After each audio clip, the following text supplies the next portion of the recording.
Nobody believes that anything can be done without relationship. I think this is the most important thing, and I think as HR, I always say that if I see Manjari who works with me, unless we both build that trust or we have confidence in each other, then I think that to me is your very first stepping stone. Because if you are not in absolute relationship with your HR person, then as CEO, I don't think I will succeed. And as an organization, I think the organization is not going to go anywhere. And there are many factors, it's not about just building relationship, but it's about integrity, it's about confidentiality, it's about knowing what to say when, it's about where you are in the organization. And I think people down the line see this as a very close step. To me, if anybody knows in our organization who the HR person is, I think she's the most famous one as far as India is concerned.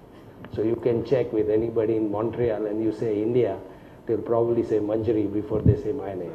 So you can see how critical this step is. On the second thing, I think compliance is, we all talk about it.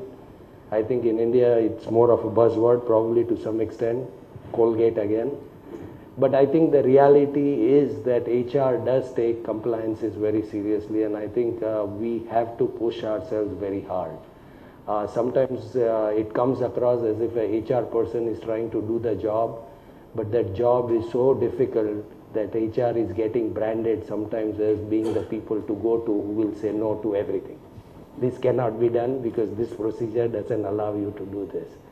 And I think these challenges are always there, but one of my biggest challenges in HR, whether I work here in India or I've seen with any other organizations that I've worked in the past, I think is how do you bring the flexibility that you need to bring with statutory compliances. And I think that is something that to me is very much on my heart, because I cannot work without being a multinational with a brand that does not follow the statutory compliances.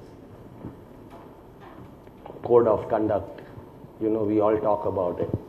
How many of our people actually believe that we have to respect each other, especially in the environment we live in here? It's a very challenging environment. Every day I come across it where senior guys expect the junior guys to do something some way. If you don't address them by sir, they don't like it.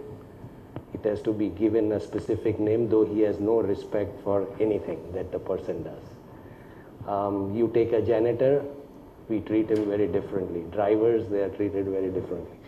I think part of the growing culture that India will have to listen to or start to see more and more is how do we behave with each other. And it starts at home. So I think these are one of the most important things for me as far as relationships are concerned. And I think I take this very seriously. I tell my people in the organization as line management to make sure that that is understood very clearly. But I think HR obviously has a huge role to play, because this is where my culture starts. So